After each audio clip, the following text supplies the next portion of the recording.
Bonsoir à toutes et à tous, bienvenue dans Libre Ensemble, votre rendez-vous de la laïcité.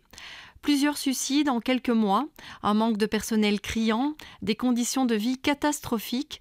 Début janvier, plusieurs associations et des proches de détenus dénonçaient les conditions de détention à la prison de Saint-Gilles. Des conditions qui se sont détériorées depuis qu'une partie du personnel a été transférée à la nouvelle méga-prison de Haren. Qu'en est-il aujourd'hui ? Nous avons souhaité faire le point ce soir sur les conditions de vie dans l'une des prisons les plus anciennes du pays. Libre Ensemble, Vinciane Colson, Jacques Nizan. Et pour relater le vécu des détenus, mais également les mesures mises en place pour améliorer la situation à Saint-Gilles, ainsi que l'avenir de cette prison, j'ai le plaisir d'accueillir en studio tout d'abord Graziella Fourez. Bonsoir. Bonsoir. Alors vous êtes membre de la commission de surveillance de la prison de Saint-Gilles.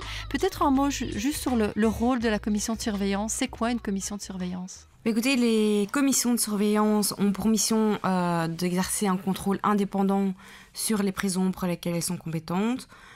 Concrètement, dans les faits, on va en fait visiter régulièrement les prisons, s'entretenir avec les détenus qui peuvent nous écrire des rapports écrits, vérifier les conditions des cellules. On essaie aussi chaque mois de s'entretenir avec la direction pour un peu relayer en fait les demandes des détenus et essayer d'améliorer les conditions de détention des prévenus. On a aussi une mission d'information et pour ça, on rédige des rapports mensuels mais aussi un rapport annuel.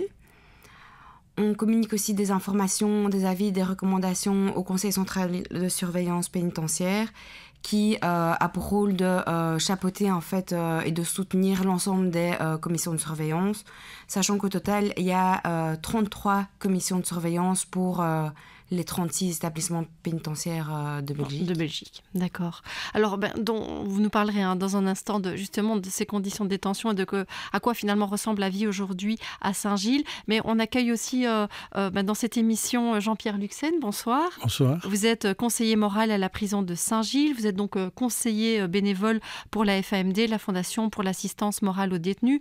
Vous rencontrez donc les détenus toutes les semaines depuis plusieurs mois et vous pourrez nous expliquer comment ils vivent les choses vraiment de l'intérieur. Oui. Et enfin, Jean Spinette, bonsoir. Bonsoir. Vous êtes bourgmestre de Saint-Gilles, membre du Parti socialiste.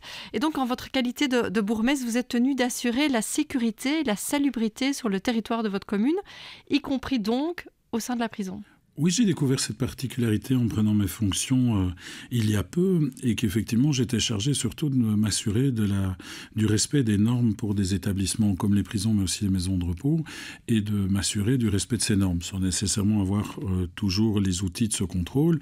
Et mon prédécesseur avait déjà eu l'occasion par rapport à la prison de Saint-Gilles de mettre un arrêté de limitation de fréquentation de l'établissement qui grosso modo essaye d'être rencontré, mais même cet arrêté de limitation de la fréquentation est nettement au-dessus des normes d'encadrement et d'hôtellerie limitée qu'il convient d'avoir pour ce genre d'établissement. Je pense qu'on est à près du double de la capacité physique normalement prévue pour le bâtiment.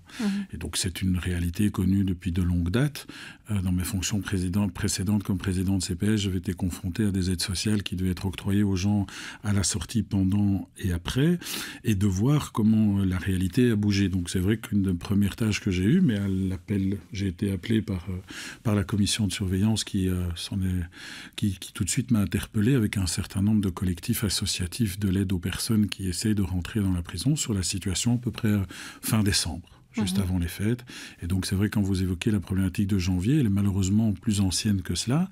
Et j'ai eu l'occasion de rencontrer les autorités de la prison qui m'ont fait part de leurs difficultés. Et je m'étais interpellé par les syndicats parce que les gens chargés de l'encadrement des prisonniers se sentent aussi en grande difficulté, expriment une grande souffrance au travail et s'estiment dans l'impossibilité d'assurer leurs conditions de sécurité, mais aussi les conditions de bien-être des personnes détenues. Alors, pour mieux comprendre et peut-être pour nos auditeurs qui ne sont pas plongés dans la prison et qui n'ont certainement jamais visité, Graziella Fourez, aujourd'hui, la prison de Saint-Gilles, finalement, elle ressemble à quoi de l'intérieur ? Combien de détenus y sont ? Quelles sont les conditions de vie, de détention aujourd'hui ? Bien écoutez, comme le disait monsieur le bourgmestre, il y a un grand problème de surpopulation carcérale. Initialement, quand la prison avait été créée, c'était en 1884, elle avait été conçue pour 502 détenus. Oui, ça veut dire que donc elle va fêter, je ne sais pas si c'est le bon mot, célébrer ses 140 ans l'année prochaine. Hein, donc juste pour avoir une idée de la vétusté des bâtiments. Et qui malheureusement n'a pas vraiment fait l'objet de rénovation depuis sa création. Ce qui se ressent évidemment dans l'état de tous les bâtiments, des cellules, et aussi vu le fait que depuis, en tout cas en 2002, la population était supérieure à 900 détenus pendant la plupart des mois, alors que normalement ils sont censés être 500. Il y a clairement un problème d'espace, mais aussi de salubrité, et également en termes de services et d'entretien de chacune des cellules qui pose très fort problème. Toutes des cellules qui étaient prévues à la base pour être des cellules simples, qui sont aujourd'hui pour toute une partie transformées en des cellules doubles avec des lits superposés. Ça implique aussi que des cellules qui devraient normalement être condamnées pour insalubrité sont utilisées pour placer des détenus. Mais on parle ici de cellules qui sont sans carreaux, alors qu'il fait froid en hiver, des cellules où il n'y a pas de plomberie qui fonctionne, qui ont été brûlées, notamment dans le cas du suicide de 2002 où un détenu s'est immolé dans sa cellule. Donc il y a vraiment un problème structurel, on va dire. À cela s'ajoute un manque de personnel qui est assez conséquent et qui, un peu comme un effet de boule de neige, provoque des grèves répétées. 2022, c'était vraiment l'année des grèves. Comme le disait mon collègue, novembre-décembre, c'était quasi tous les jours, c'était des grèves. Et un sous-effectif qui, même pas par manque de volonté, mais par manque de moyens, ne permet pas de garantir des services minimums aux détenus, tels que les douches, le fitness, la bibliothèque. Ce sont tous des services qui non seulement avaient déjà été annulés pendant la période Covid pour des raisons sanitaires, mais qui ont très vite, après leur reprise en mars 2022, ont été à nouveau annulés pour cause de manque de personnel. Oui, c'est ça. Alors, douche, par exemple, c'est quoi? C'est 2 fois par semaine? Ça, c'est la base, si tout va bien. Ce qui est prévu, normalement. Maintenant, les derniers mois de 2022, il n'était pas rare que les détenus passent 10 voire 15 jours sans douche parce qu'il n'y avait pas assez de gardiens pour pouvoir les amener aux douches, ou bien parce que c'était grève, pas assez de gardiens, problème de chauffage, il y a énormément de problèmes de chauffage, ou bien alors c'est des douches froides, en hiver c'est pas vraiment très agréable. Les personnes qui sont en cellule de punition n'avaient pas accès à de l'eau chaude parce qu'il n'y avait pas assez de bassines, donc des bassines c'est la chose la plus basique qu'on puisse donner à un détenu. Et malheureusement, il n'y en avait pas. Mais apparemment, c'est une des mesures qui, le mois qui arrive, normalement, devrait On va en parler, justement, des mesures mises en place. Mais j'ai envie de me tourner vers vous, Jean-Pierre Luxen, parce que vous rencontrez des détenus, plusieurs détenus par semaine, en tant que conseiller moral. Alors, vos discussions, elles portent sur quoi? Est-ce qu'elles portent notamment sur la manière dont ils vivent dans la prison?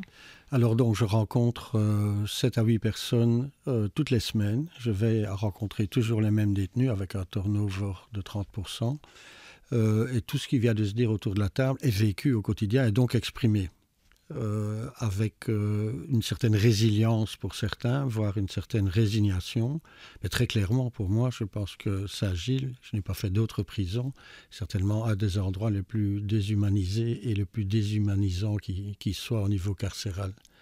Et ceux qui ont fait d'autres, il y a des récidivistes qui ont été amenés à aller dans d'autres prisons du pays, ou même des prisons françaises, et reconnaissent que Saint-Gilles, les conditions de Saint-Gilles globales, non seulement les bâtiments, mais comme vous l'avez dit, l'accès à leurs droits, parce que avoir une bibliothèque, c'est un droit, avoir des soins réguliers, c'est un droit, et quand il y a grève, ils n'ont pas accès à leurs droits. Donc les détenus sont amputés du peu de liberté qu'ils auraient. Voilà. Alors on en parle, mais on ne parle pas que de ça, heureusement. Je pense que l'écoute, le conseil moral est là pour une écoute, et c'est pas moi qui fixe les règles du jeu, c'est la personne qui a envie de parler de ce qu'elle a envie de parler. On parle de tout, on peut parler de l'actualité, ceux qui n'ont pas la TV ou ceux qui ont la TV. On parle de revues. J'ai obtenu l'autorisation de la direction de pouvoir apporter des revues de voyage, de motos. Bon, je n'en ai jamais acheté dans ma vie, mais maintenant j'en achète chez Pêle-Mêle, de voitures. Et donc voilà, ça peut aborder tous les sujets. Et évidemment, il y a incontestablement un rejet de cette condition de, non pas l'enfermement en soi, mais de cette condition extrême de privation de liberté auquel ils savent qu'ils pourraient accéder. Et un des détenus, dès son arrivée, avait lu l'entièreté du règlement et a dit 37 pages. Il a dit, mais écoutez, ces 37 pages, il y a la moitié qui ne sont pas valables puisqu'on n'a pas, comme vous l'avez dit, madame, accès à la bibliothèque, accès aux salles de sport, etc. Mais du coup, je me tourne vers vous, Jean Spinetta. Par exemple, un accès à la bibliothèque. Est-ce que, en tant que bourgmestre, c'est quelque chose que vous pouvez, vous, remettre en place ? Parce qu'évidemment, dans la prison, ça reste quand même une institution privée. Enfin, ça dépend de la justice. C'est un vrai pouvoir public qui est sous-doté aujourd'hui. Donc moi, j'ai rencontré à peu près tout le monde, jusqu'au ministre de la Justice avec lequel j'ai eu des échanges, et le ministre en charge de la régie des bâtiments. Et la nouvelle direction qui est là était très collaborative, on ne m'a rien caché. J'ai pu accompagner les délégués syndicaux. J'ai même mangé avec l'un d'entre eux à la cantine avec des prisonniers qui étaient en régime un peu plus libre pour travailler à la cuisine. Ils mangeaient même avec des collaborateurs de la prison, donc une ambiance finalement moins dramatique que celle à laquelle je m'attendais. Par contre, j'ai pu découvrir et les conditions d'existence du personnel et qui est plutôt assez impliqué, je trouve, je dois le reconnaître. Moi, je m'attendais à une version encore plus dramatique, et c'est vrai que j'ai rencontré des gens assez engagés qui se battent aujourd'hui au quotidien avec l'administration pénitentiaire pour recruter à tout crin ce qu'ils appellent sur le CELOR des assistants de détention. Et effectivement, ils ont beaucoup de mal à recruter avec les questions de statut, de rémunération et de conditions de travail, et où effectivement, venir travailler à Saint-Gilles pour un contrat de 2 ans, puisque la fin de la prison de Saint-Gilles est annoncée pour fin 2024, c'est de trouver la possibilité d'être recruté en vitesse. Et donc c'est vrai que c'est des statuts à court terme pour pouvoir être engagé. Il est prévu, d'après l'administration pénitentiaire, qu'on pourrait être là. Et les budgets existent. Donc en fait, ils essaient de recruter à tout crin, ils font des campagnes de recrutement, on a essayé de leur en proposer. Je suis tombé sur des emplois jeunes qui étaient à l'écrou. Donc autant vous dire que le ministre de la Justice et le ministère de la Justice font tout ce qui est possible pour doter les équipes en personnel, mais ils ont beaucoup de mal à le faire. Oui, et mais donc, le problème, c'est qu'on a aussi ouvert à Rennes avant d'avoir recruté ce personnel, et donc il y a une partie du personnel de Saint-Gilles qui est partie à Rennes. Et certains sont revenus parce qu'ils trouvent que la prison de Saint-Gilles, en termes de gestion et de par son format, est plus facile, j'ai l'impression, et en tout cas l'ambiance qu'ils ont. Le problème, c'est que ça a extourné du personnel spécialisé. Et donc, moi, un des phénomènes que j'ai découvert, c'est qu'on demande à la police de la zone Midi d'intervenir dans la prison. Ce que les policiers, par tout moyen nécessaire, refusent de faire ou essaient d'éviter parce qu'ils ne sont pas armés pour gérer du personnel, du public qui est parfois très difficile. Donc dans les prisons, il y a aussi des gens qu'on maintient en détention pour protéger la population qui ne sont pas très faciles à gérer. Donc c'est vrai que si on demande à la police d'agir parce qu'il n'y a pas le personnel spécialisé au sein de la prison, ça peut être particulièrement problématique, et il y a eu un incident qui a été dénoncé par la zone de police. Donc c'est vrai qu'on a ce problème de nombre de personnel, du personnel qui a été détaché, qui avait la possibilité, après 2 ans de Covid, aussi de demander sa mutation, donc ça a ajouté encore plus au phénomène, et que pour ouvrir à Rennes, ce sont des grandes ailes complètes qui doivent être ouvertes. Et donc il faut une proportion de personnel importante pour pouvoir ouvrir de l'autre côté et soulager à Saint-Gilles, où le mécanisme est très différent. Alors c'est vrai que j'ai même songé à des arrêtés de fermeture sélectifs, c'est-à-dire des chambres qui ne répondent pas du tout aux conditions, les cellules ne correspondent pas du tout aux conditions. On parlait de la cellule incendiée, mais on dit si vous faites ça, le problème c'est qu'on va devoir en mettre 4 dans la pièce d'à côté. Donc, parce qu'il n'y a pas de place pour le transfert et que les autres prisons du pays sont dans la même situation de suroccupation. Donc ça ne résout pas le problème. On m'a conseillé de ne surtout pas le faire. Par contre, ils réfléchissaient honnêtement. J'avoue que j'ai eu de vraies participations. On a des réunions régulières avec le cabinet du ministre de la Justice pour que des rencontres soient faites avec le secteur associatif. Il y en a eu une première rencontre. Ils ont eu l'occasion de faire part de leur insatisfaction et de la difficulté de rencontrer leur public. J'ai vu l'aile des soins, où à la limite je me disais qu'on pouvait vider assez vite. Mais en fait, c'est peut-être l'endroit où j'ai vu le meilleur encadrement par rapport au reste de la prison. Le problème, c'est les soins dans les autres ailes du bâtiment, où là, effectivement, c'est difficile. Vous parliez de bibliothèque, et je vais répondre à votre question, ce que je ne fais pas toujours, c'est que le gouvernement flamand finance une bibliothèque au sein de l'institution, avec plein d'ouvrages en français qui existent dans l'institution. Donc, ce n'est pas le fait d'avoir une bibliothèque ou pas, il y en a une, sauf que pour y accéder, il faut soit des prisonniers en régime de liberté atténuée, j'ai envie de dire, d'emprisonnement atténuer, soit du personnel pour le faire. Mais comme il y a eu des grèves, des malades, des départs et un sous-effectif et des difficultés de recrutement, il y a beau y avoir tous ces services, c'est ça. Mais ce qui est le plus inquiétant, c'est qu'en fait, nos institutions publiques, à défaut de financement et d'entretien, mais les conditions d'existence des collaborateurs comme des prisonniers sont juste hallucinantes. Il y a des ailes où les murs s'effondrent, où il pleut, les fenêtres sont cassées. Ah, j'ai demandé pourquoi vous ne les remplacez pas.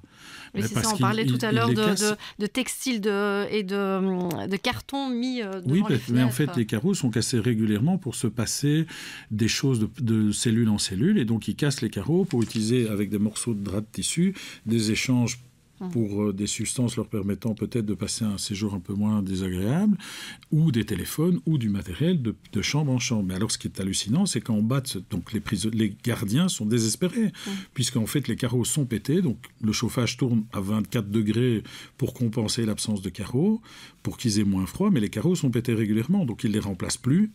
Et donc les prisonniers se plaignent que les carreaux sont pétés, mais leurs prédécesseurs les ont pétés ou eux-mêmes. Et donc on est dans une espèce de mythe de Sisyphe, et où effectivement nous ne nous honorons pas de la façon dont nous traitons nos prisonniers à Saint-Gilles, mais en Belgique en particulier. Gradier-Lafourré, on a parlé quand même de plusieurs éléments de cette déshumanisation des détenus, et du coup certains en viennent à des gestes forts et radicaux, puisque il y a eu plusieurs suicides à la prison de Saint-Gilles. Est-ce qu'en matière de santé mentale, la commission de surveillance a fait des demandes pour qu'il y ait un vrai travail fait autour de la santé mentale dans la prison ? Oui, bien évidemment, la commission de surveillance fait régulièrement des appels à justement un manque de personnel complètement flagrant, surtout sachant que la population carcérale est beaucoup plus propice à des problèmes de santé mentale au-delà de la santé physique, et qui est globalement plus faible que celui de la population, on va dire, de le reste de la population belge. En termes de santé mentale, c'est presque 2 détenus sur 3 qui ont des problèmes de santé mentale. Donc c'est quand même une vulnérabilité qui est exacerbée dans le cadre carcéral, là où il y a par exemple, en dehors de l'annexe psychiatrique, il y a un seul psychiatre pour toute la prison. Donc le nombre de demandes de détenus qui sont faites pour pouvoir avoir une assistance psychologique et auxquelles il n'est pas répondu est énorme. D'autant plus que la prison recourt aussi à des services externes, qui sont avec vraiment des personnes super, mais qui malheureusement, très souvent, notamment dans les périodes de grève, ne peuvent plus accéder aux détenus. Ou bien, soit doivent faire des heures d'attente interminables, ou bien ne peuvent pas venir. Ça rend leur travail extrêmement compliqué, en fait. Oui, Jean-Pierre Luxen, vous qui rencontrez régulièrement des détenus, vous ressentez cette forme de détresse, cette santé mentale fragile de certains ? Alors oui, c'est une évidence, c'est palpable très, très rapidement dès les premières écoutes. Mais je dirais il y a un peu plusieurs types de détenus, mais il y a 2 types de détenus fondamentalement par rapport aux relations qu'ils ont avec l'extérieur. Si un détenu a une famille ou des amis, quand on est en prison, on n'en a plus beaucoup, qui viennent régulièrement, qui peuvent apporter du linge, qui peuvent maintenir un contact, qui peuvent verser de l'argent pour avoir une carte téléphonique et faire quelques achats à la prison, je dirais les conditions sont un tout petit peu meilleures. Mais le détenu, et c'est une grande proportion à Saint-Gilles, mais ailleurs aussi, qui n'a plus personne et qui ne peut se baser que sur les services extérieurs, heureusement qu'ils existent pour leurs problèmes psychologiques, les conseillers moraux, certains cultes pour l'écoute également, ceux qui sont seuls, c'est épouvantable. Et vraiment, il faudrait effectivement une plus grande présence de psychologues encore pour notamment les personnes qui n'ont aucun contact avec l'extérieur. Et vous me disiez qu'un tiers des détenus plus ou moins n'ont pas de contact, avec l'extérieur. Je n'ai pas de chiffre exact, mais dans les personnes que j'ai rencontrées, et à peu près, et encore une fois, ce sont des personnes qui ont demandé de pouvoir rencontrer un conseiller moral. Moi, je constate qu'il y a plus d'un tiers des personnes qui n'ont vraiment aucun contact avec l'extérieur, ni dans la prison, ni quand ils sortiront. quand ils sortiront. Il y a un phénomène qui est assez impressionnant, c'est que pour avoir été interpellé donc, par le comité de surveillance, mais aussi par les opérateurs de la FIDEX et de la FEDITO, qui sont les deux fédérations qui s'occupent soit de la gestion des certitudes, soit des questions plutôt liées à la santé mentale en matière de prison. Il y a des collaborateurs juste super qui effectivement n'ont plus pu rentrer. Ils sont demandeurs. Je croise les doigts que la première rencontre que j'ai essayé de réorganiser entre eux et les autorités pénitentiaires aplanisse un certain nombre de malentendus pour repermettre l'ouverture. J'ai découvert à mon grand dame qu'en fait le dispositif bruxellois qui est compliqué, mais il y a des dispositifs de la COCOM, de la COCOF, de la communauté française, qui sont tous les trois actifs sur le territoire, et de la communauté flamande aussi. Et malheureusement, en fait, parfois dans les accords avec le fédéral, ils ne font appel qu'à l'un ou à l'autre, certains rentrent, d'autres pas, et effectivement, dans les protocoles de sécurité, pour un certain nombre de résidents, je vais les appeler comme ça, de détenus, les autorités pénitentiaires ne leur permettent pas de rencontrer ces intervenants tout seuls. Et donc, il faut les déplacer, donc ça veut dire des mouvements dans la prison, et donc dès qu'on a pas assez de personnel, on ne sait pas assurer ces mouvements. Et c'est purement mathématique. J'ai demandé à voir les tableaux Excel. Vous ne pouvez pas assurer ces mouvements. Je me demandais s'ils le faisaient exprès, s'il y avait une mauvaise volonté, s'il y avait une grève. Non. Ils n'ont pas le personnel pour respecter les protocoles de sécurité et amener les gens. Quand vous voyez que les avocats, il y a un long couloir quand vous rentrez, je suppose que c'est là que M. Luxen reçoit aussi ou peut échanger avec les détenus. Vous avez un long couloir sans aucune intimité où les gens passent pour rentrer vers le plan en étoile qui est magnifique vu du ciel, mais à l'intérieur c'est moins rigolo, et vous avez 10 tables qui servent pour les rencontres. Ça ne va évidemment absolument pas. Vous n'avez aucune condition de confidentialité. Je ne sais pas comment les avocats peuvent travailler et échanger avec leurs clients. Je ne sais pas comment les soignants peuvent intervenir et échanger des choses essentielles. Et ça, c'est pour les ailes principales. Et donc, c'est vrai qu'on a besoin... En fait, je pense que le ministère de la Justice a besoin d'aide. Je ne comprends pas plutôt que de leur faire un procès. Moi, j'avais plutôt envie de mettre un gros panneau SOS, soutenez service public, recherche, soutien et renfort et amour. Parce qu'en fait, on se rend compte qu'on ferme les murs de la prison, on se dit que le problème est réglé, on met la tête dans le sable et le problème est réglé. Malheureusement, c'est à 100 mètres de mon hôtel de ville, donc j'ai pas cette possibilité, et heureusement d'ailleurs, mais je vous avoue que les gens qui rentrent dans la prison, je ne comprends pas qu'on les entende pas plus. Oui, mais alors du coup, oui, dites-moi. Non, par rapport à ce que vous disiez, M. Spinett, moi j'ai la chance d'aller jusque dans la cellule. Quand les personnes sont seules, la discussion se fait dans la cellule.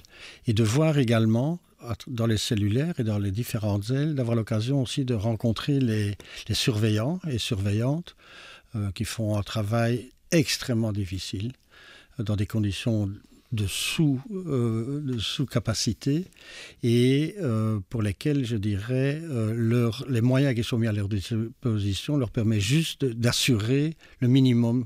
Et ils le font avec toute la volonté possible et leur capacité. Mais je dirais que globalement, si on veut qu'une prison fonctionne mieux, c'est effectivement de donner des ressources humaines, comme dans toutes les structures, et surtout de soutenir.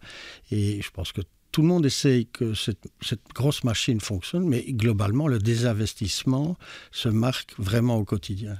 Gradila, Fourez, le désinvestissement, est-ce qu'il est dû aussi au fait que, au départ, cette prison de Saint-Gilles, elle était censée fermer à l'ouverture de la prison de Haren, et puis entre-temps, le ministre de la Justice a décidé de la laisser ouverte. Alors, on parle aujourd'hui jusqu'en 2024.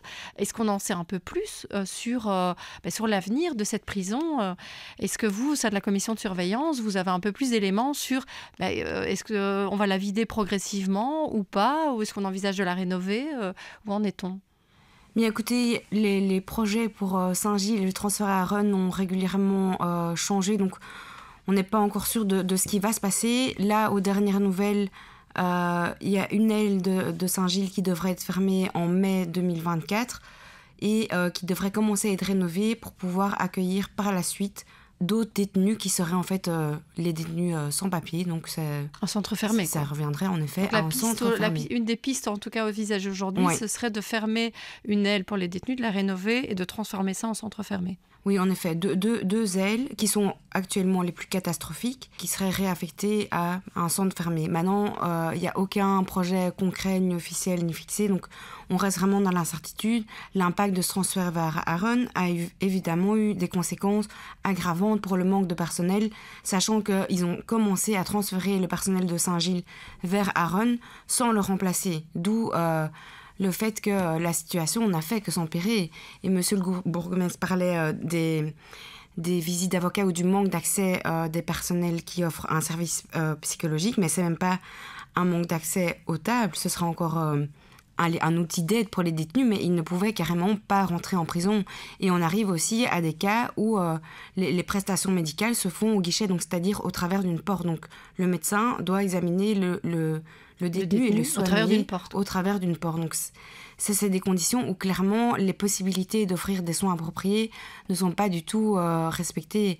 Il y a évidemment une annexe psychiatrique, ça reste très flou aussi sur oui, alors c'est vrai qu'il y a eu des informations en commission là-dessus le 15 mars dernier, et ce qui a été dit, c'est que le déménagement de l'annexe psychiatrique de Saint-Gilles donc vers Aron n'avait pas encore été planifié, donc ça reste aussi assez flou. Oui, ça reste très flou, et malheureusement déjà l'annexe à Saint-Gilles ne permet pas de répondre aux besoins des détenus internés, non seulement parce qu'elle n'est pas assez grande et on retrouve des détenus qui devraient être internés, qui se retrouvent dans d'autres ailes qui ne sont pas du tout appropriées. C'est notamment le cas d'un détenu qui s'est suicidé l'année passée, qui aurait dû être dans un centre spécialisé mais qui ne l'a pas été. Sachant aussi que ces prévenus n'ont rien à faire en prison, et la Belgique est régulièrement condamnée par la Cour européenne des droits de l'homme. Ce sont des personnes qui devraient aller dans des centres psychiatriques spécialisés. Alors je pense qu'il y a le projet de construire 3 centres qui devraient être mis en activité en 2027. Mais d'ici là, on se retrouve avec tous des détenus qui sont internés dans une annexe qui est dans un état de salubrité déplorable et qui n'ont pas du tout accès aux soins psychiatriques appropriés. Je voyais que M. Luxen avait peut-être envie de réagir là-dessus, puis après je vous ferai réagir, M. Spinette. Une annexe psychiatrique en milieu carcéral, c'est une remise en question de l'état de droit. Oui, et j'imagine que vous, en tant que médecin, parce que vous êtes médecin de formation... Oui, on a peu de demandes, et j'avoue que je suis assez content qu'il y ait peu de demandes, parce que ça relève vraiment de la psychiatrie, et ça ne relève pas d'une simple, entre guillemets, écoute d'un conseiller moral. C'est vraiment un problème psychiatrique. Donc, il doit se retrouver en structure psychiatrique et pas en prison. Ouais. Mais c'est une réalité. Ouais. C'est une réalité qui est rencontrée dehors comme dedans. Soyons clairs, on parlait tantôt de santé mentale, c'est normal qu'il n'y en ait pas assez en prison parce qu'il n'y en a pas assez en ambulatoire dehors. Et donc en fait, pour avoir des places en santé mentale aujourd'hui, c'est déjà quasi impossible. On parle de problèmes psychiatriques et M. Luxen évoque des questions de droits de l'homme tout de suite qui ne sont pas respectées. Soyons clairs, il n'y a pas assez de places en santé mentale à Bruxelles. C'est très simple. D'annexe psychiatrique, en fait, on voit une dégradation des populations qui rentrent et on est dans des problèmes de double, voire de triple diagnostic pour les gens qui sont dedans. J'invente un nouveau concept ici, mais on a des gens qui sont polyconsommateurs, qui ont des problèmes de santé mentale, qui sont en mélange avec du Korsakoff et qui sont en prison pour des raisons, en général, de protection de la population. Et ils sont détenus dans des conditions qui ne sont dans une aile qui n'est pas prévue pour ça. C'était une ancienne aile de bureau qui a été transformée en zone d'internement et qui résonne comme si vous étiez dans une salle de classe des bâtiments construits dans les années 70 pour la communauté française. Et donc c'est juste horrible. Et notre problème, c'est qu'on n'a pas de solutions alternatives qui nous sont proposées. Alors, j'en apprends une bien bonne, c'est que là où moi on m'expliquait qu'on allait progressivement vider une aile pour pouvoir rénover progressivement les ailes et ainsi améliorer les conditions d'existence pour le phasing out de la prison de Saint-Gilles, j'apprends qu'on est déjà en train d'envisager un centre fermé. Donc ça veut dire que c'est quelque chose... Là, c'est la dernière vous ignorez. Bien bonne à la nouvelle, mais je suis un garçon têtu. Et donc c'est vrai que donc faire un arrêté... quel est votre ce serait point de plus vue facile pour moi de faire un arrêté de fermeture, qu'ils aillent au Conseil d'État, qu'ils me disent non. J'aurais fait un beau show politique en disant que j'ai fait un arrêté de fermeture. Le ministre de la Justice va aller au tribunal, et ça va prendre des années, et il ne sera pas condamné, moi non plus, et j'aurai l'impression d'avoir fait mon boulot. Donc j'ai décidé avec les équipes de rester et d'être collaboratif, d'être constructif, d'interpeller toutes les parties prenantes et de ne pas lâcher jusqu'à ce que les conditions s'améliorent avec des gens qui me paraissent être vraiment volontaires. Mais du coup, sur l'avenir, peut-être juste parce qu'on arrive à la fin de l'émission, j'apprends sur qu'il y a des l'avenir... nouveautés, là, c'est magnifique. Ok. Ouais. Mais ce qui est le plus inquiétant, c'est qu'on a déjà un centre fermé. Hein. Donc soyez sûr qu'on a un certain nombre de détenus qui devraient être mis en centre fermé, mais qui sont toujours détenus en prison parce qu'on n'a pas de place en centre fermé. Donc malheureusement, on n'est pas en train d'apprendre un scoop, on est devant une réalité qui est déjà vécue aujourd'hui derrière les murs de la prison. C'est déjà le cas aujourd'hui. Alors peut-être deux choses pour que vous allez conclure. La première, éviter de désinvestir trop vite.